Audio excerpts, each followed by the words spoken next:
చెప్తున్నారు, ఏ పనైనా కష్టం ఉంటుంది. ఇష్టపడిన పనిని కష్టపడి పనిచేస్తే నష్టపడేది లేదు అనేది నా యొక్క అభిప్రాయం. ఇష్టపడిన పనిని కష్టపడి చేస్తే నష్టపడేది లేదు అని. తర్వాత జీవితంలో మనకు భగవంతుడు ఒక మంచి అవకాశం ఇచ్చి ఒక స్థాయి కల్పించినప్పుడు మనము తిరిగి సమాజానికి ఏదో ఒకటి ఇవ్వాలనే భావం కూడా మన భారతీయ ధర్మశాస్త్రంలో ఉంది. Share and care is the core of Indian philosophy అని చెప్తూ ఉంటారు. అందుకే ప్రపంచంలో ఏ దేశంలో అన్న విధంగా మనం వసుదైక కుటుంబకం అని, సర్వే జన సుఖినో భవంతు అని, ప్రపంచం అంతా ఒక కుటుంబంలాగా బతకాలి అని ఆలోచించి చెప్పేట జాతి ప్రపంచంలో భారత జాతి అని చెప్పడానికి నేను గర్విస్తున్నాను, భారతీయుడని.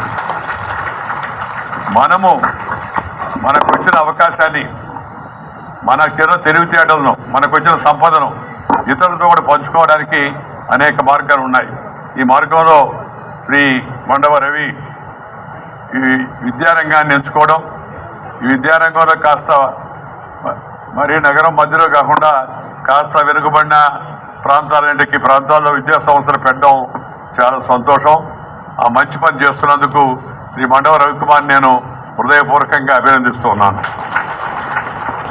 మనం మంచి పని చేయలేకపోయినా మంచి పని చేసేవాళ్ళని అభినందించాలి. జీవితంలో అందరం కూడా గుర్తుపెట్టుకోవాల్సిన విషయం. మనం చేయలేం. మనం చేయలేని మంచి పని ఇంకోటి చేస్తూ ఉంటే దాన్ని చూసి సంతోషించాలి. ఇవాళ ముఖ్యంగా మీ ప్రాంతానికి రావడం నాకు చాలా ఇష్టం. విశాఖపట్నం అంటే నాకు చాలా ఇష్టం. మామూలుగా నేను చదువుకోవడానికి వచ్చాను ఇక్కడికి. చదువుకునేటప్పుడు విశాఖపట్నంలో ప్రేమలో పడిపోయాను. అమ్మాయిలతో కాదు, విశాఖపట్నంతో. ఎందుకంటే ఈ నగరం చాలా సుందరమైంది. ఈ నగరం చుట్టుపక్కల ప్రజలు చాలా మంచివారు. మీ మొహమాటం కోసం నేను చెప్పడంలే, అంతర్జాతీయ వేదికల్లో కూడా చెప్పాను. ఈ యొక్క విశాఖపట్నం నగరం ఇది స్మార్ట్ సిటీ చేసినప్పుడు కూడా ఈ నగరం ఒకటి భగవంతుడి దయ వలన, ప్రకృతి యొక్క మేలు వలన అద్భుతమైన యొక్క సౌందర్యం కలిగిన నగరం. అటు సముద్రం ఉంది, ఇటు కొండలు ఉన్నాయి, అలాగే ఎత్తుతగ్గు లోయలు ఉన్నాయి, చక్కని పచ్చదనం ఉంది. వీటన్నింటి మించి మంచి మనస్తత్వం కలిగిన ప్రజలు ఉండడం ఈ ప్రాంతం యొక్క అదృష్టం అని చెప్పని మనం చేస్తున్నాం. వినయము, విధేయత, విశ్వాసము, ఈ మూడితో కూడిన జీవనం ఎలా ఉంటుందంటే విశాఖపట్నం అని నేను అనుకుంటాను. ఆ మధ్య నేను ఒకరోజు విమానంలో వస్తున్నాను, హైదరాబాద్ నుంచి విశాఖపట్నం తరచుగా వస్తుంటాను. నేను ఎందుకంటే ఇక్కడ చదివాను. నేను ఈ విశాఖపట్నం జైల్లో ఉన్నాను ఒక 17 నెలల పాటు. ఒక రకంగా విశాఖపట్నం జైలు జీవితమే నా రాజకీయ జీవితాన్ని మార్చేసింది. లేకపోతే నేను మా అమ్మ కోరిన విధంగా చిన్నప్పుడు మా అమ్మ నన్ను ఎత్తుకొని పొడిస్తే నన్ను కింద వదిలేసింది. ఆమె చనిపోయిన తర్వాత మా అమ్మ చెప్పిందట, మా అబ్బాయిని నేను పెద్ద వకీలు చేయాలని. అందుకని నేను లా చదువుదాం అనుకొని విశాఖపట్నం వచ్చాను. లా చదువుకున్నాను. లా చదివేటప్పుడు ఇందిరమ్మ గారి దయ వలన ఎమర్జెన్సీ పెట్టి జైల్లో పెట్టారు. జైల్లో పెట్టడంతో జైల్లో ఉన్నప్పుడు మనసు మార్చుకున్నాను. నేను చదువుకొని వకీలయ్యి డబ్బు సంపాదించడం కాదు, రాజకీయాల్లో దిగి ఇలాంటి నియంతృత్వం చేసే వాళ్ళకి తగిన బుద్ధి చెప్పే వాళ్ళలో మనం కూడా ఒక భాగస్వామిని కావాలని చెప్పని ఆ రోజు అనుకున్నాను. అందుకే జైలు నుంచి బయట రాగానే రాజకీయాల్లోకి వచ్చాను. అవకాశం వచ్చింది.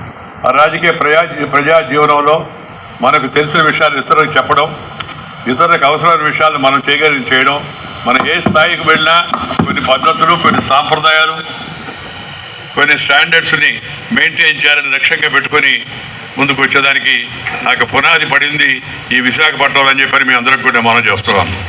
ఈరోజు నేను మిగతా విషయాలకు పోయే ముందు నేను యువకులుగా ఉండే విద్యార్థులకు ఇచ్చేటికి ప్రధానమైన సలహా, విద్యార్థులకు ఉండవలసిన లక్షణమైంది 1 క్రమశిక్షణ, డిసిప్లిన్, 2 సమయపాలన, టైం సెన్స్, 3 అంకిత భావంతో ఏ పనికైతే మనం వచ్చామో దానిపైన దృష్టి, 4 మన యొక్క పాఠం చెప్పే యొక్క గురువులు ఎవరైతే ఉన్నారో వాళ్ళ పట్ల గౌరవం, 5వది మన తల్లిదండ్రులతో ఎక్కువ సమయం గడిపే యొక్క మనస్తత్వం.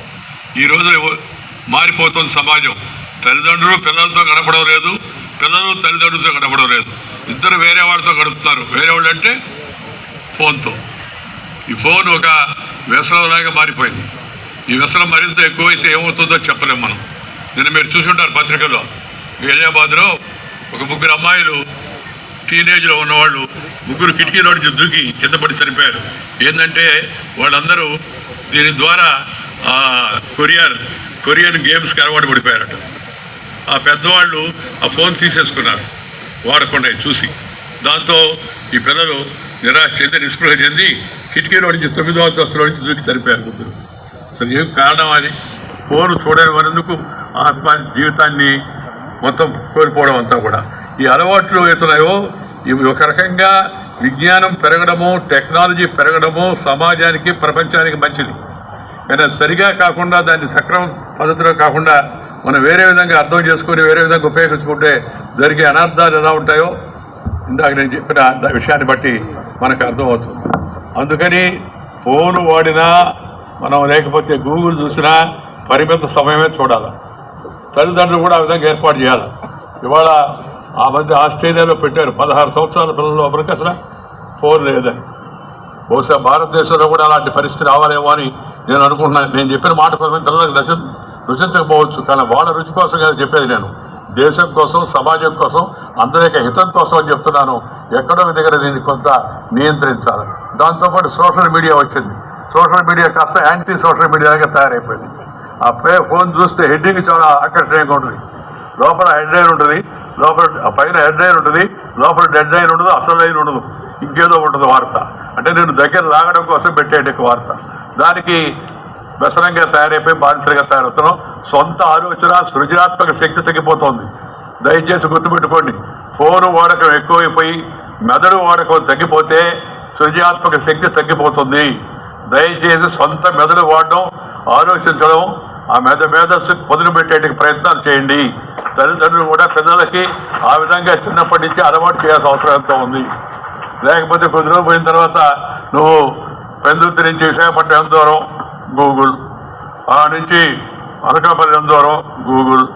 ఆ కొద్ది రోజులు ఇంకా అలాగే అలవాటు అయిపోయిన తర్వాత వాడికి పెళ్ళి అయితే మీ ఆవిడ పేరు ఏంటి, గూగుల్లో చూడడం.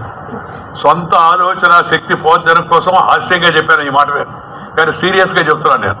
దయచేసి పరిమితంగా సెల్ ఫోన్ వాడండి, పరిమితంగా టీవీని వాడేది అలవాటు చేయండి. వీళ్ళ పాటికి వీళ్ళు సీరియల్ చూసుకుంటే వాళ్ళ పాటికి వాళ్ళు సీరియల్ చూసుకుంటారు.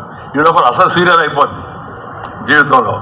కాబట్టి ఇది కూడా సమాజంలో ఇవాళ యువత గుర్తుపెట్టుకోవాల్సిన విషయం. దాంతోపాటు మరొకటి యువకులు అంటే యువతులు ఇద్దరు ప్రకృతితో కలిసి జీవించాలి. ప్రకృతితో కలిసి జీవిస్తుంటే ఎంత సంతోషంగా ఉంటుంది. ఉదయాన్నే నిద్రలేయడం, 6 గంటలకంతా నిద్రలేయడం ప్రతి ఒక్కరికి అలవాటు కావాలి. ఆ తర్వాత కాస్త సేపు సూర్యుడితో సమయం గడపాలి. చూడండి, సూర్యుడు కాంతి మనమే పడుతూ ఉంటే ఎంత మనకి ఆరోగ్యంగా ఉంటామో మనం చెప్పబడలేదు. సహజంగా ఖర్చు లేకుండా మనం పిలవకుండా మనం ప్రార్థించకుండా వచ్చే దేవుడు మొదటి దేవుడు సూర్యుడు. అందువల్ల ఆ సూర్యోదయం కాగానే సూర్యుడికి నమస్కారం పెట్టుకొని కాసేపు సూర్యరశ్మిలో గడిపేట అలవాటు పిల్లలందరూ జీవితంలో చేసుకోవాలి. అపార్ట్మెంట్లో ఉన్నవాళ్ళైనా సరే వాళ్ళు కూడా కాస్తసేపు బయటకు వచ్చేట అలవాటు కనిపించాల్సిన అవసరం ఉంది. దాంతోపాటు రెండోది శారీరక శ్రమ చిన్నప్పటి నుంచి అలవాటు కావాలి అందరికీ. ప్రతి ఒక్కరు కూడా కొద్ది శారీరక శ్రమ, నడవడం లేదా పరిగెత్తడం లేదా వ్యాయామం చేయడం లేదా యోగా చేయడం లేదా ఏదో ఒక పాటలు. విద్యా విధానంలో ప్రముఖంగా రావాల్సిన మార్పు ఏంటంటే ఆట పాటలపై దృష్టి పెట్టేట్టుగా కూడా విద్యా విధానంలో మార్పులు తేవాలా. దానికోసం అవసరమైతే మార్కులు కూడా ఇవ్వాలి. మా చిన్నప్పుడు ఉంటే దాని స్పోర్ట్స్ మెన్ ఉంటే వాళ్ళకి స్పెషల్గా కొంత గుర్తింపు ఇచ్చేవాడు. చిన్నప్పుడు విద్యా విధానంలో ఇవన్నీ ఉండి నా చిన్నప్పుడు నాకు గుర్తొస్తుంది. ఈరోజు ఇప్పుడు స్కూల్కి వస్తే మా స్కూల్లో క్రాఫ్ట్ క్లాస్ ఉండేది. క్రాఫ్ట్ శ్రమ చేయడం. మా స్కూల్లో గార్డెనింగ్ క్లాస్ ఉండేది. చెట్లు వాటికి నీళ్లు పోయడం లేకపోతే మొక్కలు ఉండే అనవసరం ఏంటి వాటిని పీకేయడం లేకపోతే కొత్త చెట్లు వేయడం, ఇవన్నీ ఒక క్లాస్ ఉండేది. ఒక క్లాస్ ప్రతి వారంలో ఒక క్లాసు క్రాఫ్ట్ క్లాస్, ఒక క్లాసు గార్డెనింగ్ క్లాస్, ఒక క్లాసు ఫిజికల్ ఫిట్నెస్ క్లాసు, ఒక క్లాసు మోరల్ క్లాస్ ఉండేది, మోరల్ సైన్స్ అని. ఇప్పుడు మోరల్ తీశారు. ఇప్పుడు తిరిగి మళ్ళా మోరల్స్ని పాఠ్యాంశంగా తప్పనిసరిగా పెట్టాల్సిన అవసరం ఎంతో ఉంది. ఎందుకంటే టీవీ చూస్తే, పేపర్లో చూస్తే, వచ్చే వార్తలు చూస్తే తల్లిదండ్రులు చంపిన పిల్లలు లేదా పిల్లల్ని చెరువులు దోసేసిన తల్లిదండ్రులు, లేకపోతే ప్రియుడి కోసం భర్తకి విషం ఇచ్చిన భార్య, లేకపోతే ఇంకేదో ఈ రకరకాల ఉదాహరణలు చెప్పాలంటే కూడా నాకు ఇబ్బందిగా ఉంది. ఈ విధంగా మనం నెగటివ్ న్యూస్, ఒక నకారాత్మక దృష్టితో సమాజ హితం కానిటే అనేక సంఘటనలు ఇవాళ జరుగుతున్నాయి. కొంత సినిమా ప్రభావం, కొంత టీవీ ప్రభావం, కొంత పాశ్చాత్య అనుకరణ ప్రభావం వలన ఇవన్నీ జరుగుతున్నాయి. వీటన్నిటినీ వదిలిపెట్టి మనం తిరిగి మళ్ళా మన మూలాలకు, భారతీయ జీవన సాంప్రదాయ పద్ధతులకు మనం తిరిగి వెళ్లాల్సిన అవసరం ఎంతో ఉంది. దాంతోపాటు మన పద్ధతులు కూడా నేను ఎప్పుడు చెప్తూ ఉంటాను, అదేదో మాటల కోసం చెప్పడం కాదు. మనం ప్రతి ఒక్కరు కూడా మనం చేసే పని, మనం వేసుకునే దుస్తులు, మనం మాట్లాడే మాటలు, మనం చేసే పనులు, ఇవన్నీ కూడా మన జాతి, మన ధర్మము, మన సంస్కృతి, దానికి అనుబంధంగా దాన్ని దృష్టిలో పెట్టుకొని చేయాలి. మతాన్ని గురించి నేను చెప్పడం, మతం వ్యక్తిగతమైంది, కానీ ధర్మం, సంస్కృతి, జీవన విధానం, ఇది భారతీయమైన జీవన విధానం, ప్రపంచవ్యాప్తంగా అత్యుత్తమంగా గుర్తుపడే సంస్కృతి భారతీయ సంస్కృతి. అందుకని భారతీయుడిగా జీవించాలా, ఉదయాన్నే చేయాలా, కాసేపు వ్యాయామం చేయాలా, కాసేపు ఆటలాడుకోవాలా, ఆ తర్వాత ఇంట్లో తల్లిదండ్రులతో సమయం గడపాలా, ఆదివారం వస్తే అమ్మమ్మ తాతయ్య వాడితో కూడా కూర్చోవాలా. వాళ్ళకి ఎంతో ప్రాపంచిక విషయాలు తెలుసు, వాటి నుంచి మనం నేర్చుకోవాల్సిన విషయాలు ఎన్నో ఉన్నాయి. నేను ఇందాక చెప్పాను, మా అమ్మ 13వ నెలలో చనిపోయింది. నేను అంచెలంచెలుగా అనేక పదవులకు వచ్చాను. దానికి ప్రధానమైన భూమిక ఎక్కడ పడిందంటే, నా చిన్నప్పుడు నేను మా అమ్మమ్మ, మా తాతయ్య వాళ్ళిద్దరితో గడిపిన సమయం అవుతుందో అది నాకు అద్భుతమైన తెలివితేటలు ఇచ్చిందని చెప్పని నేను ఇప్పటికీ భావిస్తుంటాను. కాబట్టి దయచేసి పిల్లలు తల్లిదండ్రులతో సమయం గడపండి. తల్లిదండ్రులు కూడా దయచేసి కొంత సమయం పిల్లలకు కేటాయించండి. మంచి మాటలు చెప్పండి, మంచి బుద్ధులు చెప్పండి, మంచి మార్గంలో మంచి కథలు వినిపించండి, మంచి మార్గంలో వాళ్ళని ముందుకు తీసుకెళ్ళే ప్రయత్నం చేయండి అనేది నేను తల్లిదండ్రులకు లేదా అమ్మమ్మలకు, తాతయ్యలకు వాళ్ళందరికీ ఇచ్చేటికి సలహా. దాంతోపాటు రెండవది వ్యాయామం చేయాలి. నేను పలాని వ్యాయామం చేయమని చెప్పను, ఏదో ఒక ఫిజికల్ యాక్టివిటీ కావాలి. యోగా అన్నిటికన్నా యోగ్యమైంది. నన్ను ఎవరు అడిగారు, ఒక అబ్బాయి మొన్న, సార్ యోగా చేస్తే నాకు ఏమొస్తుంది సార్ అన్నాడు. యోగుడు అవుతావురా అని చెప్పాను. యోగా చేస్తే ఏమొస్తుందంటే నువ్వు యోగుడు అవుతావు, మంచివాడే అవుతావు అని చెప్పాడు. వాడు అన్నాడు, సార్ యోగా అంటే సూర్య నమస్కారం గొడుగుతున్నాడు. నాకు అర్థమైంది, నీకు సూర్య నమస్కారం చేయడం అభ్యంతరం అయితే చంద్ర నమస్కారం చేసుకోరా బాబు, నమస్కారమే మన సంస్కారం అని చెప్పాను. వ్యాయామం అదొక పద్ధతి. ఇంకోటేమో సార్ యోగా బాడీ, నేను చెప్పాను yoga is not for body, this is for body. దయచేసి అర్థం చేసుకొని వ్యాయామం చేయండి. చేస్తే యోగ్యుడు అవుతావు, నువ్వు కూడా శక్తివంతుడు అవుతావు. It will give physical fitness and also mental alertness. You will be physically fit and you will be mental alert also. దానికి యోగా ఒక అత్యుత్తమైన మార్గం అని చెప్పని మనం చేస్తాను. దాంతోపాటు కలిసి ఆడడం వలన టీమ్ స్పిరిట్ వస్తుంది, అలాగే పోటీ తత్వం వస్తుంది, ఆరోగ్యకరమైన పోటీ తత్వం వస్తుంది చిన్నప్పటి నుంచి. అందుకని ఈ విషయాల పట్ల కూడా శ్రద్ధ తీసుకోవాలి. తర్వాత మూడవది నేను మీకు చెప్పదలుచుకుంది ఏంటంటే, మంచి భోజనం చేయండి. మంచి భోజనం అంటే దశపల్లా భోజనం చేయమని కాదు, లేకపోతే ఇంకో హోటల్ కాదు నేను చెప్పేది. మంచిగా పచనము చేసిన బాగా వండిన పదార్థం తినండి. ఈ పిజ్జాలు, ఈ బర్గర్లు ఇవి మన వాతావరణానికి, మన దేశానికి, మన దేహానికి పనికొచ్చేవి కాదు. ఆ దేశంలో ఆ వాతావరణం వాళ్ళకు ఉండొచ్చు, నేను వాళ్ళని విమర్శించడం నా ఉద్దేశం కాదు, కానీ మనకు పడవాలి. అలాగే కొంతమంది మన అబ్బాయి అన్నాడు, సార్ మీరు చెప్తుంది బాగానే ఉంది కానీ ఇప్పుడు అంతా ఇన్స్టెంట్ ఫుడ్ సార్ అని. ఇన్స్టెంట్ ఫుడ్ అంటే కాన్స్టెంట్ డిసీజ్ రా బాబు, అర్థం చేసుకోని చెప్పాను. ఈ ఫుడ్ కెనాట్ బి ఇన్స్టెంట్, చేసిన కుక్కుడు ప్రాపర్లీ. పచనం చేసిన భోజనం చేయాలి మనం మొదటి నుంచి. ఆదిమ మానవులు మొదట్లో అగ్గి రాసుకోక ముందు మామూలుగా ఉండేవాడు, తినేవాడు అనేవాడు. తర్వాత పచనం చేసిన వాటిని తినడం అలవాటైంది, అగ్గి రాజేసుకొని. తర్వాత పచనం చేసుకునే ఆహారాన్ని భుజించడం ఆరోగ్యానికి మంచిది. దాంతోపాటు మన భారతీయ వంటకాలను ఎన్నో వేల వంటకాలు ఉన్నాయి మన దేశంలో. చెప్పడానికి వీలైనంత ఎక్కువ వంటకాలు ఉన్నాయి. మన పూర్వీకులు మనకు అనుభవించి మనకు అందించారు. అందువల్ల దయచేసి పిల్లలందరినీ కోరిదంటే పచ్చనము చేసిన రొటీన్ ఫుడ్ కాదు, ప్రోటీన్ ఫుడ్, సజ్జలు, రాగులు, జొన్నలు, ఆరికలు, లేకపోతే మనకు ఈవెన్ ధాన్యం అయినా కూడా తక్కువ పాలిష్ చేసే ధాన్యం, వీటన్నిటినీ పిల్లలకు అలవాటు చేయాలా. పిల్లలు కూడా తల్లిదండ్రులతో ఈ విషయంలో గట్టిగా మాట్లాడి మాకు ఎలాంటి భోజనం కావాలని చెప్పి కోరాల్సిన సమయం ఆసన్నమైంది. లేకపోతే మనం చూస్తున్నాం ఇంత చిన్న వయసులోనే క్యాన్సర్లు, చిన్న వయసులోనే డయాబెటిక్, చిన్న వయసులోనే అనేక ఇవన్నీ ఏదో మనకి మామూలుగా వచ్చే జబ్బులే. ఈ జబ్బులన్నీ కూడా రావడానికి ప్రధాన కారణం వాతావరణ కాలుష్యం. దాంతోపాటు ఇందాక నేను చెప్పినట్టుగా కాసేపు ప్రకృతితో గడపండి.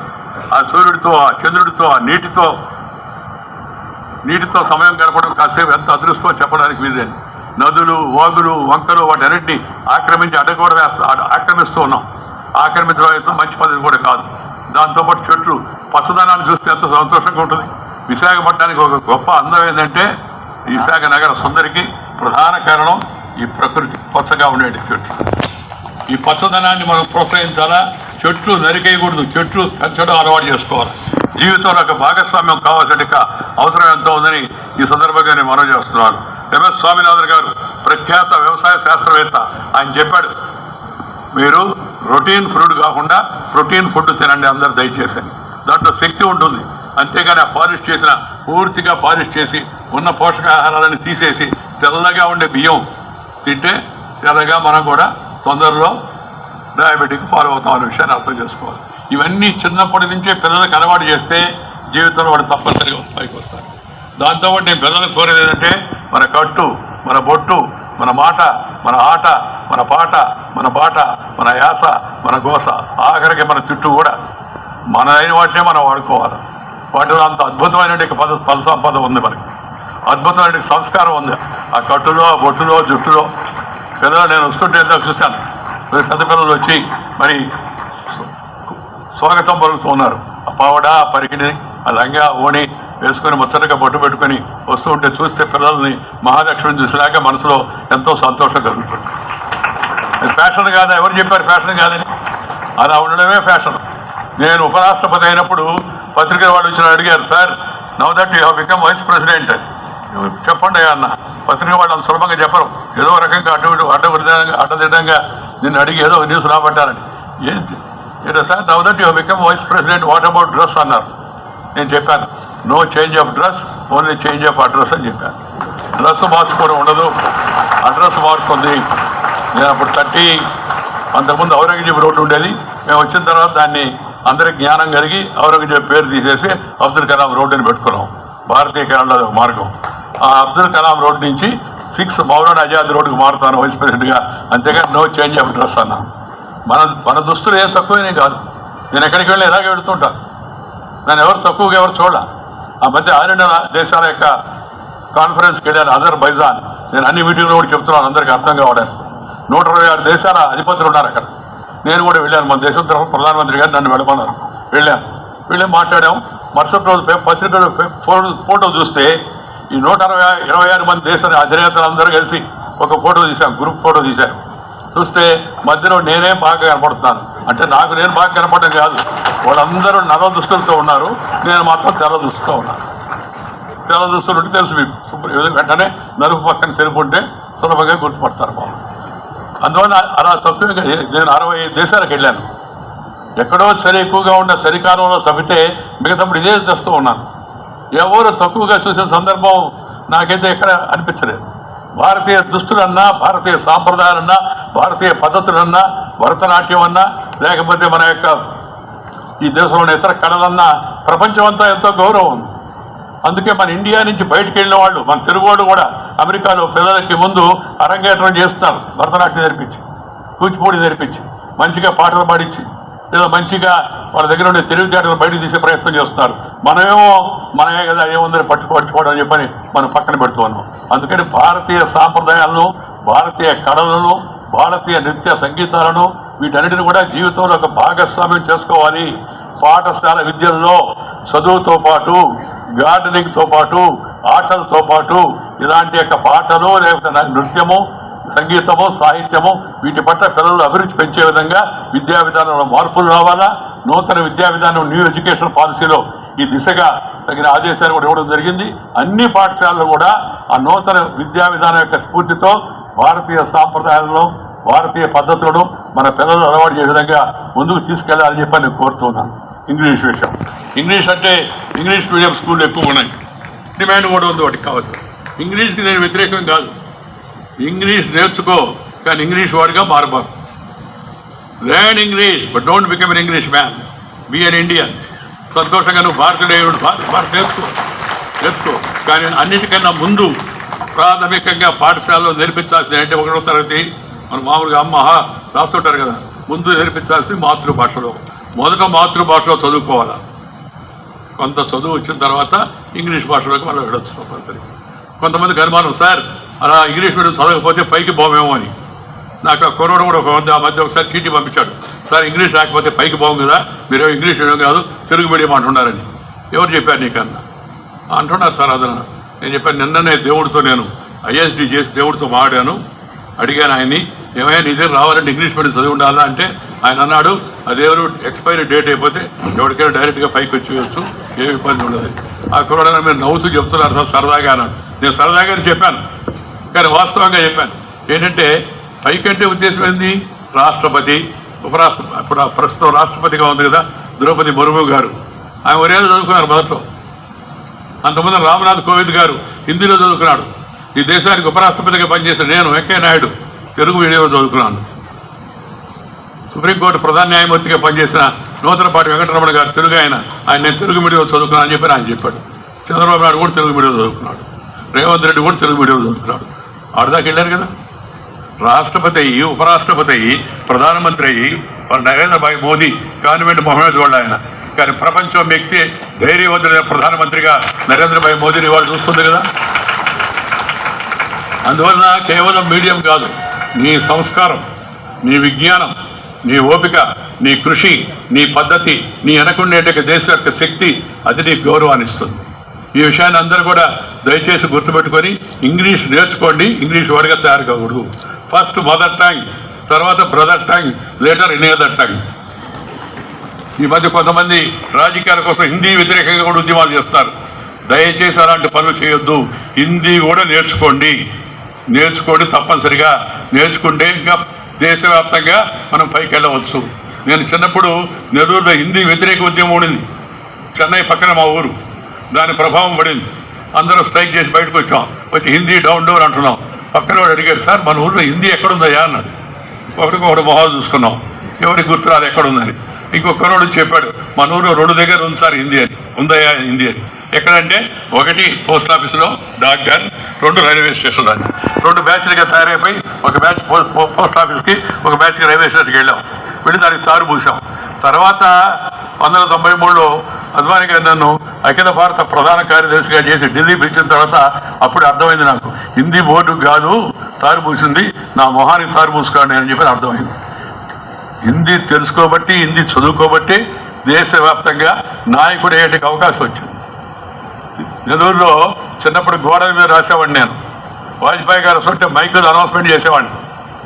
నెల్లూరులో గోడల మీద రాసిన వెంకయ్య, మైక్ అనౌన్స్మెంట్ చేసిన వెంకయ్య ఒకరోజు అదే అఖిల భారత స్థాయిలో అటల్ బిహారీ వాజ్పేయి, అద్వానీ గారి మధ్యలో కూర్చొని దేశంలో అధికార పార్టీకి అధ్యక్షుడు అయ్యేటికి అవకాశం వచ్చిందంటే, ఒకటి ఆ పార్టీ గొప్పతనం, 2 శ్రమించి కష్టపడడం, 3వది భాషా పరిజ్ఞానం కూడా కొంత చూడడం ఉన్నాం.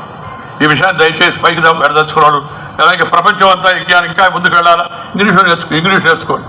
కానీ ఒక విషయం చెప్తాను మీ అందరికీ, జర్మనీ, జపాన్, ఫ్రాన్స్, జెకోస్లోవేకియా, లేకపోతే చైనా, రష్యా, ఈ దేశాల్లో ఈ టెక్నికల్ కోర్సులు కూడా వాళ్ళ మాతృభాషలో ఉంటాయి. చాలామంది మనకు తెలియదు. మన ప్రభుత్వం కూడా, మోడీ గారు కూడా రాబోయే రోజుల్లో మెడిసిన్, ఇంజనీరింగ్, టెక్నాలజీ అన్ని కోర్సులు కూడా మన భారతీయ భాషలోకి తీసుకొచ్చే ప్రయత్నం చేస్తున్నాడు. అందువల్ల తప్పనిసరిగా అందరూ కూడా భారతీయ భాషలో ప్రోత్సహించుకోవాలి. రాబోయే ఏఐ టెక్నాలజీ కూడా మీకు మన భారతీయ భాషలో వస్తుంది. అలాగే భాష నుంచి భాషాంతరం చెప్పడం కూడా నిమిషాలతో అయిపోతుంది. మనిషే రూపాంతరం అవుతున్నప్పుడు ఏఐలో భాషని వెంటనే ట్రాన్స్లేట్ చేయడం పెద్ద కష్టంగా ఇప్పటికే మొదలైంది. మీరు చూసి ఉంటారు. ఆ మధ్య మోడీ గారు తమిళనాడుకి వెళ్ళి అద్భుతంగా తమిళలో మాట్లాడుతున్నాడు. వాస్తవం కాదు, ఆయన మాట్లాడుతోంది హిందీలో, కానీ వెంటనే ఆ ట్రాన్స్లేషన్ హైరోగ్రామా ఏదో దాంట్లో మోడీ గారు హిందీలో మాట్లాడుతున్నట్టుగా వస్తుంది. ఇంత మార్పులు రాబోతున్నాయి. అందుకని మన పునాది మాతృభాషలో పడాలా. నేను అందుకే చెప్తుంటాను, కన్న తల్లిని, అమ్మని, జన్మ ఇచ్చిన అమ్మని, కన్న తల్లిని అంటే తల్లి అంటే తండ్రి కూడా, ఇద్దరు అనుకోండి, తేడా పెట్టడం నా ఉద్దేశం కాదు. కన్న తల్లిని, జన్మభూమిని, పుట్టిన ఊరిని, మాతృభాషను, అమ్మ గర్భం నుంచి భాషను, మాతృదేశాన్ని, మనం పుట్టినట్టుగా దేశాన్ని, భారతదేశాన్ని, అలాగే మన పాఠం చెప్పిన గురువుని, ఈ 5 ఎవరిని మర్చిపోయినా మనం మానవులం కాదు అనే విషయాన్ని ప్రతి ఒక్కరు అర్థం చేసుకోవాల్సిన అవసరం ఎంతో ఉంది. కన్న తల్లిని, జన్మభూమిని, మాతృభాషను, మాతృదేశాన్ని, పాఠం చెప్పిన గురువుని గౌరవించాలా. అది జీవితంలో ఒక భాగంగా చిన్నప్పటి నుంచి అలవాటు కావాలా. అప్పుడు నిజమైన భారతీయులుగా మనం గుర్తుపొందుతామనే విషయాన్ని పిల్లలందరూ దయచేసి ఈ విషయాలు ఎదుర వెంకయ్యనాయుడు గారు పిలిస్తే పెద్ద పెద్ద ఉపన్యాసం ఏదో ఇన్స్పిరేషన్ అడ్రస్ ఇస్తా అన్నాడు. ఆయన ఏందో ఉడికించిన కూరలు తినమంటున్నాడు, ఉదయాన్నే వేయమంటున్నాడు. అవే these are all called as basics. జీవితంలో ఏవి పునాదులు. ఈ పునాదులు కానీ సరిగా నడవకపోతే సమాధులు అందరికీ పడతాయి, కానీ అందరు సమాధిని అందరూ దర్శించరు.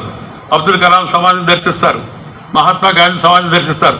ఎందుకంటే జనం కోసం కొంత వాళ్ళు చేసిన మంచి పనులు అవుతున్నాయో అవి ఎక్కువ కాలం తెచ్చిపోతాయి. దీంతో పాటు పరోపకారం, ఇతరులకు ఉపకారం చేయడం కూడా మన భారతీయ ధార్మిక ఆధ్యాత్మిక చింతనలో ఒక భాగం. Share and care. నీకు కొంత ఉంచుదాన్ని పెంచుకో, ఇతరులతో పంచుకో.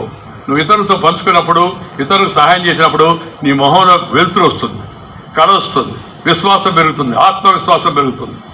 అందువల్ల ప్రతి ఒక్కరు కూడా కొంత ఇతరులతో కూడా పంచుకునేటికి అలవాటు చిన్నప్పటి నుంచే మనం అలవాటు చేసుకోవాలా.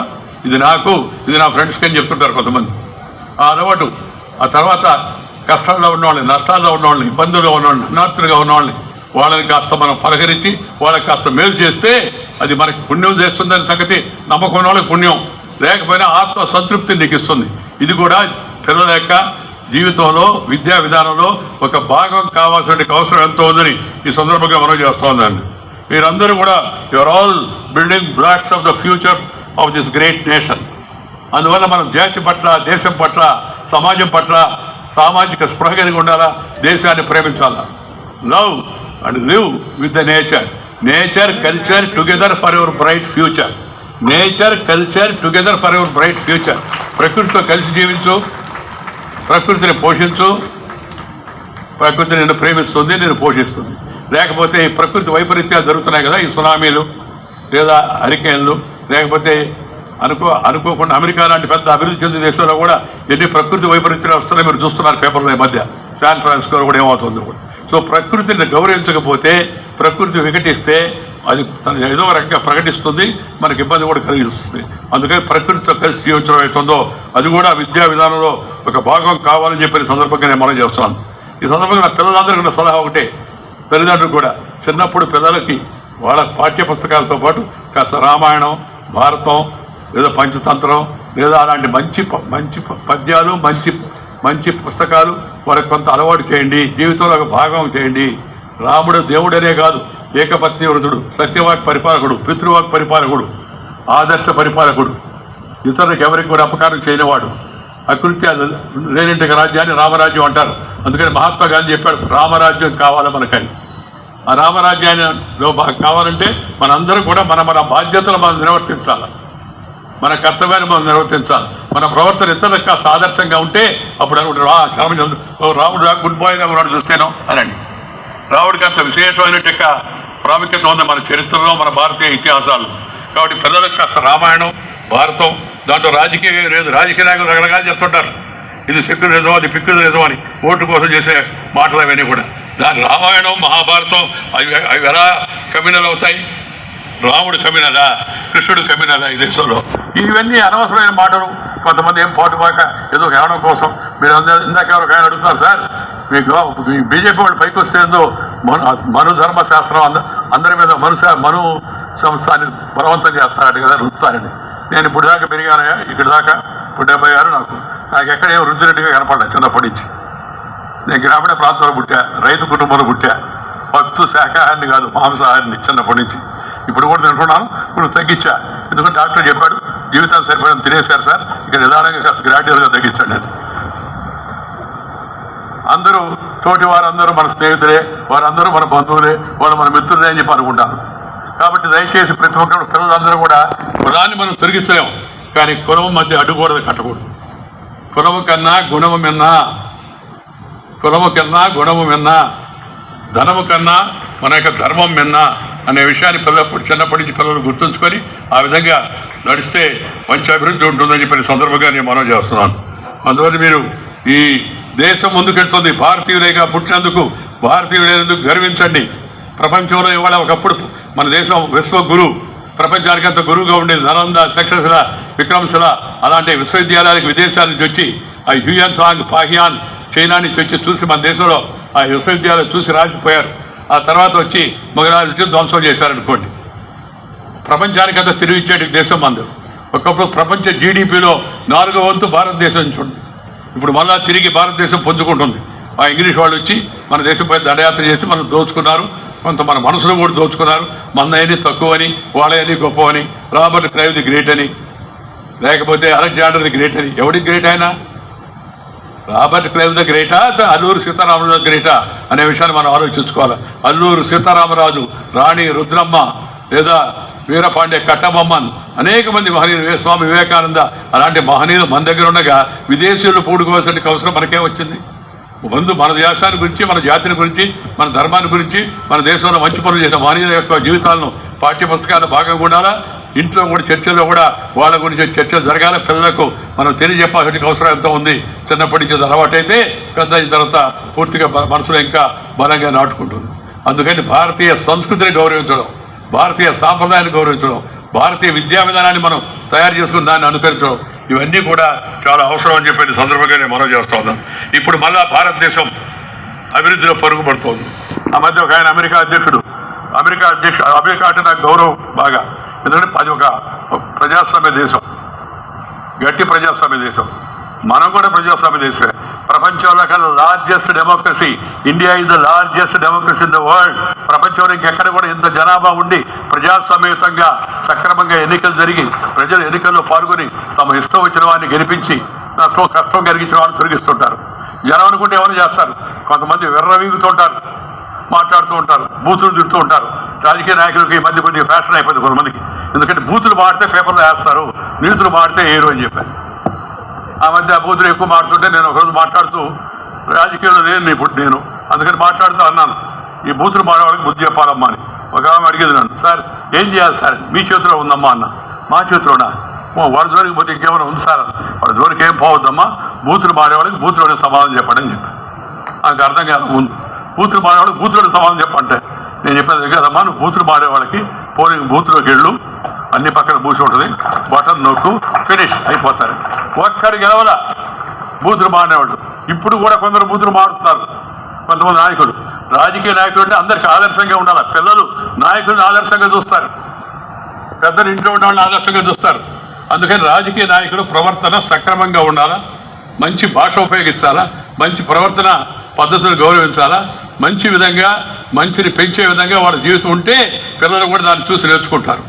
కానీ ఇవాళ కొంతమంది చెలరైపోతున్నారు, అట్లా మాడితేనే ఇది అని ఎదుటి వాళ్ళని తిట్టే ధైర్యం లేక, దానికి కావాల్సిన శక్తి లేక వాళ్ళ అమ్మని వాళ్ళ నాయన్ని కూడా అసలు సంస్కారం ఉన్నట్ట మానవులుగానే మనం తల్లిని గురించి, తండ్రిని గురించి, లేదా ఇంట్లో వాళ్ళ గురించి మాట్లాడాల్సిన అవసరం ఏమొచ్చింది? రాజకీయం అంటే నిజ సరుకు లేదు, అసలు సరుకు లేదు. అందుకని విదేశీ సరుకు తెచ్చుకొని IMFL లాగా తీసుకొని దాన్ని ఓడుతామని అర్థం చేసుకోవాలని నాకు అర్థం కాదు. ఇలాంటి వ్యక్తులందరికీ కూడా తగిన గుణపాఠం చెప్పాలి. నేను ఈ పార్టీ ఆ పార్టీ అనడం పోటాపోటీలు పడుతున్నారు కొంతమంది ఏమో పద్ధతిగా మంచిగా ఉంటున్నారు. కానీ ఎవరైతే ఈ బూతు పదాలు వాడతారో, ఎవరైతే అసభ్యమైన పదజాలం వాడతారో, ఎవరైతే ఇంట్లో వాళ్ళ గురించి అనవసరమైన అసందర్భ ప్రసంగాలు చేస్తూ ఉంటారో, ఎవరైతే సమాజంలో మర్యాదలు పద్ధతులు పాటించకుండా ఉంటారో అలాంటి వాళ్ళందరికీ సైలెంట్గా ఎన్నికల్లో గుణపాఠం చెప్పాల్సిన అవసరం ఉంది. This is my appeal to people. అందరికీ కూడా కటింగ్ అక్రాస్ పార్టీ లైన్ అప్పుడే అసెంబ్లీ అంటే, పార్లమెంట్ అంటే వాళ్ళని చూసి మిగతా వాళ్ళు గౌరవం తెలుసుకుంటారు, నేర్చుకుంటారు. ఎందుకంటే they are the leaders. People have learn from them and they have to give inspiration to the younger generation. ఈ విషయాన్ని రాజకీయ నాయకులు గుర్తుపెట్టుకోవాల్సిన అవసరం ఎంత ఉందని మీ అందరికీ మనం చేస్తాను.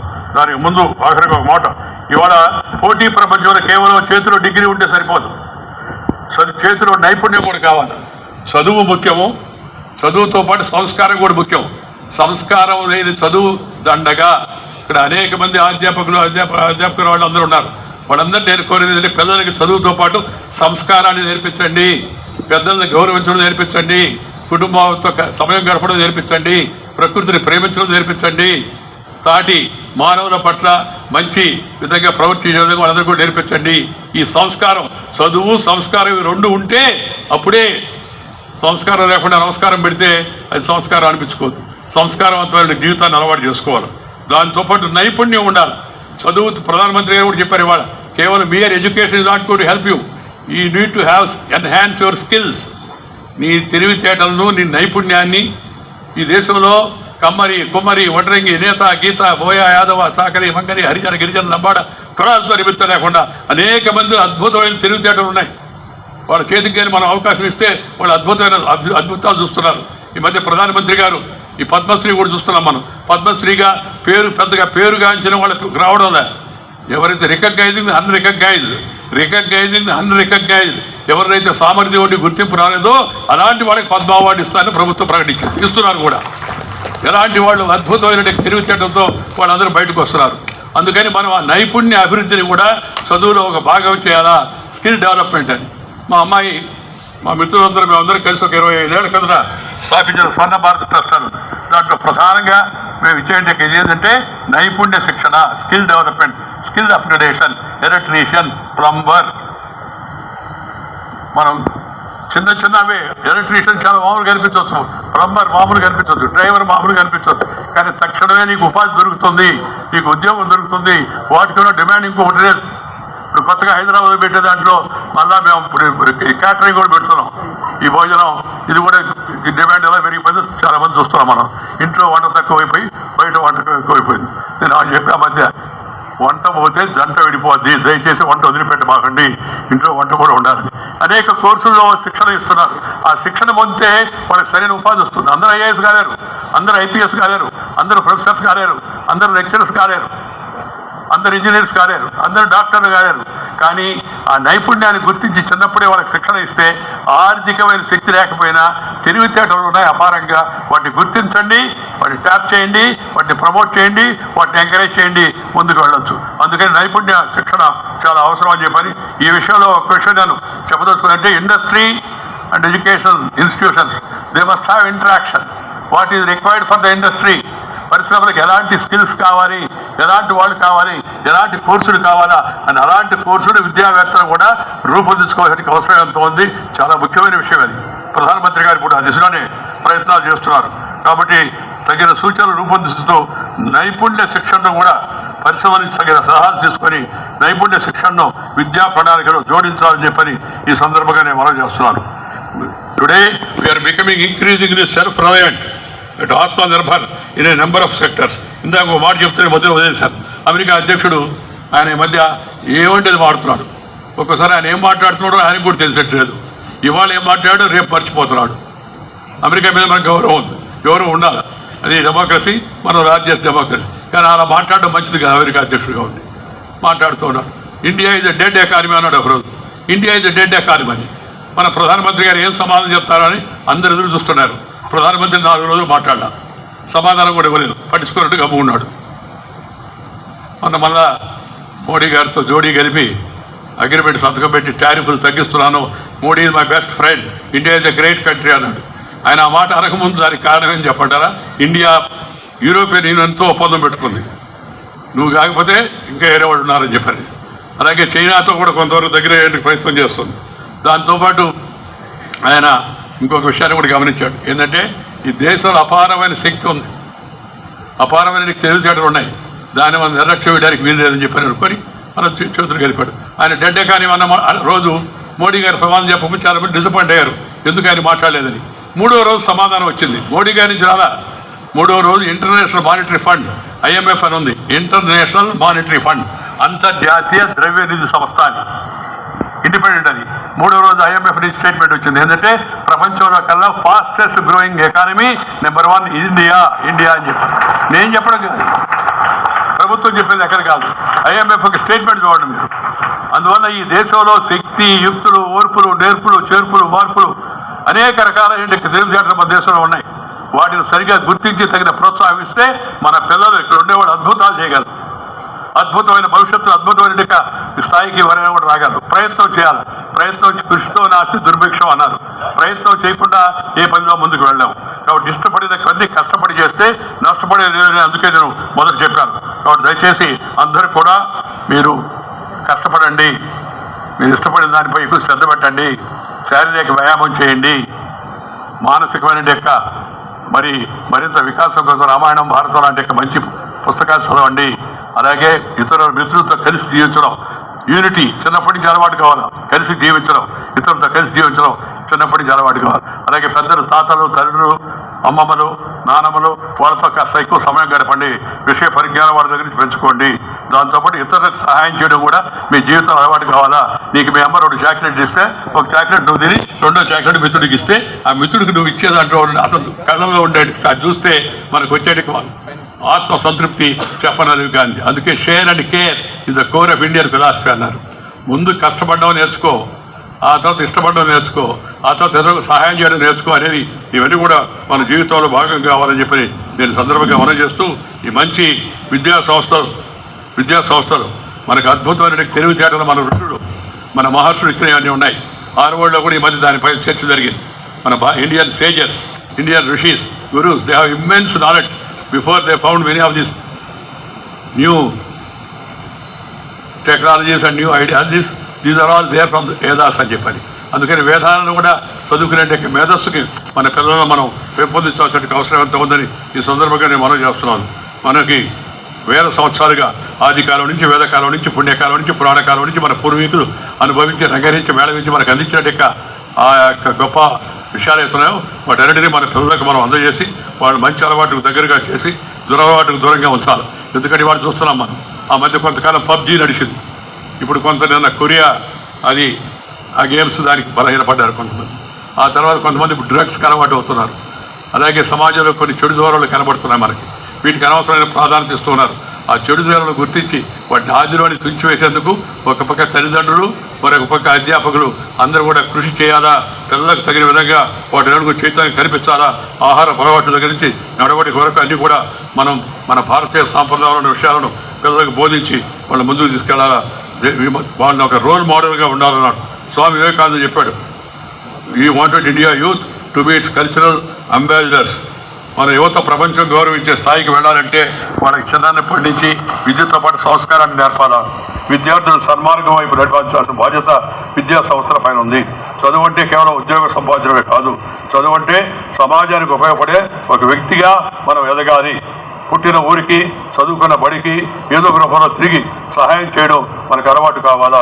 అభివృద్ధి అంటే కేవలం భవనాలు కట్టడమే కాదు, ప్రకృతిని కాపాడుకోవడం కూడా అవసరమైన విషయాన్ని మనం గమనించాల్సిన అవసరంతో ఉంది. అందువల్ల దయచేసి నేను ఈరోజు నా మనసుకు తోచిన అనేక ఆలోచనలు మీ అందరితో పంచుకునే ప్రయత్నం చేశాను. పిల్లలతో పాటు తగిన సంఖ్యలో అధ్యాపకులు, తల్లిదండ్రులు కూడా అందరూ ఉన్నారు. అందుకని జనరల్గా చేసిన కొన్ని విషయాలు మాట్లాడారు. వాటి అన్నిటిని గమనించి ముందుకు వెళ్ళాలని కోరుతూ మీ యువతకంతా ఈ పాఠశాలలో చదివే విద్యార్థులందరికీ మంచి భవిష్యత్తు ఉండాలని, చక్కని స్థాయికి మీరు అందరూ ఎదగాలని చెప్పని మిమ్మల్ని అందరూ కోరుతున్నాను. ఆఖరికి ఒక మాట చెప్పి ముగిస్తాను. అదేదో పలానా కుటుంబంలో పుడితేనే పైకి వెళ్తాం అనుకుంటే కరెక్ట్ కాదు.